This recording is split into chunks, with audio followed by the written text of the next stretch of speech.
E aí, pessoal, tudo bem? Você se sente organizado na preparação dos seus estudos para os vestibulares do final do ano? A gente tem agora as primeiras fases, as segundas fases, os grandes vestibulares, aqueles menores, o Enem, e tem muita gente que se sente um pouquinho inseguro em como se organizar da melhor maneira. Se a gente pudesse relacionar algumas dicas para você, eu não deixaria ficar de fora o seu cronograma. É importante que você tenha um calendário que seja voltado para você, um calendário particular, mediante a sua disponibilidade de estudo, mediante você conseguir trabalhar um pouquinho mais aquilo que você se sente um pouquinho mais fragilizado, mediante o tempo que você tem para isso. Tem muita gente que acaba simplesmente colocando o mesmo tempo para todas as disciplinas e se perde nesse calendário, né? Não se preocupa tanto com o cronograma. Então, é importante que você pense sempre em relação àquilo que você tem. Vestibular, preparação para vestibular, não existe receita de bolo.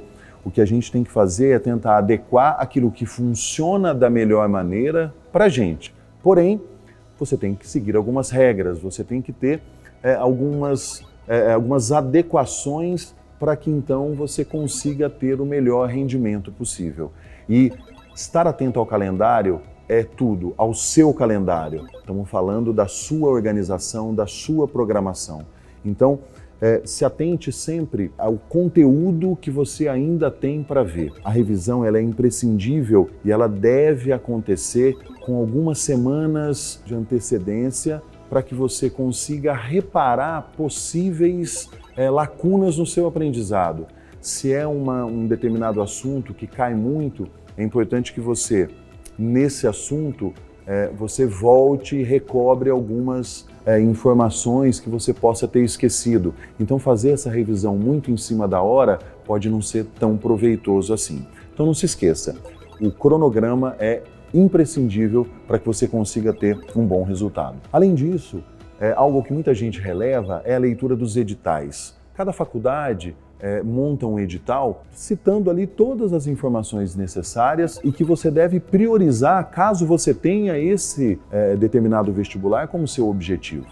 E eu digo isso porque tem muita gente que simplesmente adequa, ou pelo menos pratica o mesmo modelo de estudo para todos os vestibulares. Se o seu sonho é entrar em um determinado curso, numa determinada faculdade, você deve brigar por isso. E faz parte você se preparar da melhor maneira para essa prova. E eu não estou falando só de estudos, eu estou falando da organização desse estudo. O que será que esse vestibular pode possivelmente aí colocar uma nota maior, um peso maior em relação às disciplinas? Será que é a redação? Será que é exatas? É um vestibular que tem segunda fase? Nessa segunda fase, quantas questões você vai ter daquelas matérias que têm um peso maior? Quantas questões você vai ter das outras matérias que não são menos importantes, mas ainda assim a gente não pode relevar, a gente não pode deixar para trás? Então a leitura dos editais ela é determinante para que você consiga fazer um trabalho dedicado, um trabalho focado na aprovação naquele curso que você busca. Um outro ponto importante são os simulados. Tem muita gente que acaba relevando os simulados, não dando tanta importância, por ser muitas vezes uma prova longa, uma prova de 5 horas, que eu vou ter que fazer algumas matérias que eu não gosto tanto, ou pelo menos que eu não tenho tanta facilidade, sendo que os simulados são termômetros sensacionais para que o aluno consiga identificar lacunas no seu aprendizado e a partir daí ele consiga consertar os possíveis erros dele. Identificar os erros é algo primordial e que muita gente releva.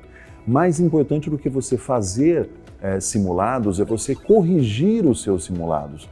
Você analisar as questões que você errou, o porquê que você errou, uma análise criteriosa, minuciosa, para saber se foi um erro bobo, um vacilo de conta, ou foi um erro por falta de conteúdo, ou mesmo por falta de conhecimento, você não tinha visto aquela matéria.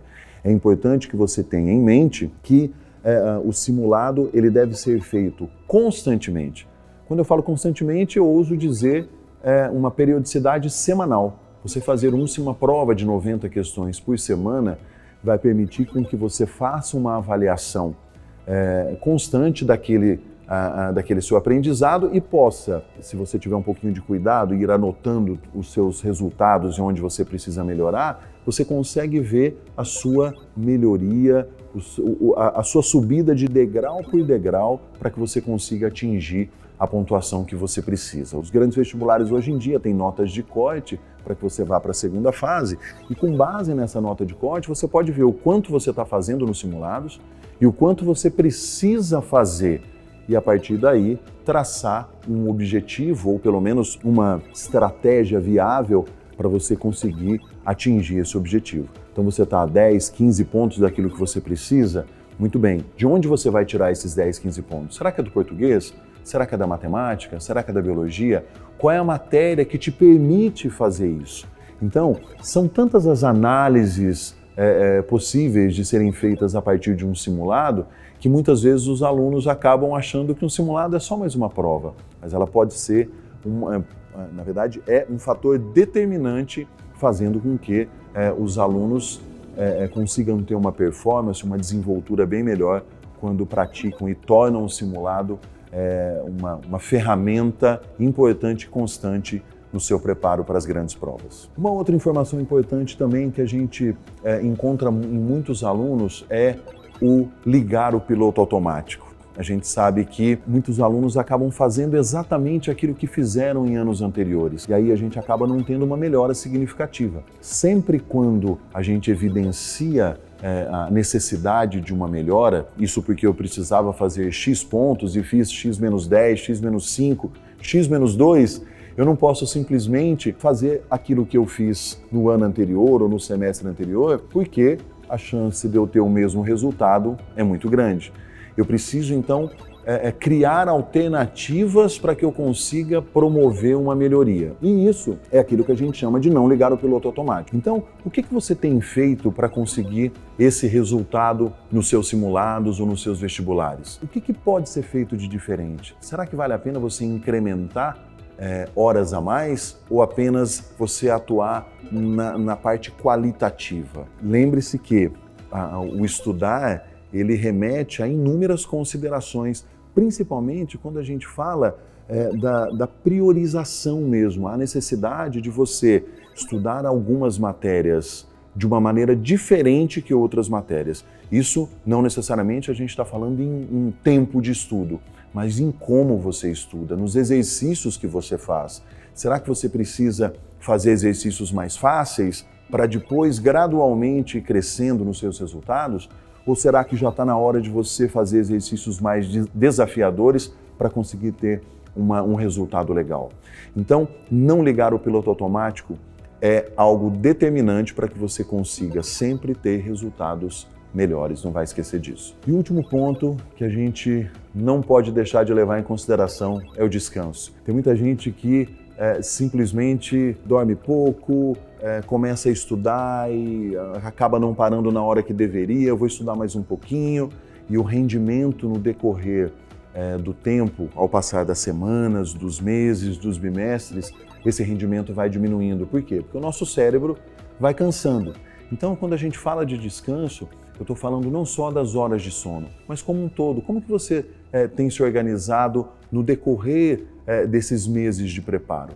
Será que você está parando o final de semana? O quanto você está parando o final de semana? O quanto você está tirando dos seus dias para parar um pouquinho, para espairecer, para descansar, para fazer outra coisa que não seja você se dedicar aos estudos, né? É fundamental que você tenha um equilíbrio e dentro desse equilíbrio a gente encontra o descanso. Então procure ter algumas horas de sono que sejam viáveis para você, né? Algumas pessoas 6, outras 7, outras 10 horas, a gente sabe que isso varia muito, mas ainda assim o seu corpo vai te dizer isso. Tire algumas horas que sejam adequadas para você recuperar suas energias. Tenha um hobby, pratique um esporte, faça do seu dia a melhor organização possível para que você consiga fazer os exercícios, estudar a teoria, descansar e estar no dia seguinte novo, pronto para mais um dia de preparo para os seus estudos. E eu não tenho dúvida que você vai conseguir atingir o seu objetivo, por maior que ele seja. Não se esqueça, pense grande que você vai conseguir chegar lá. Até mais.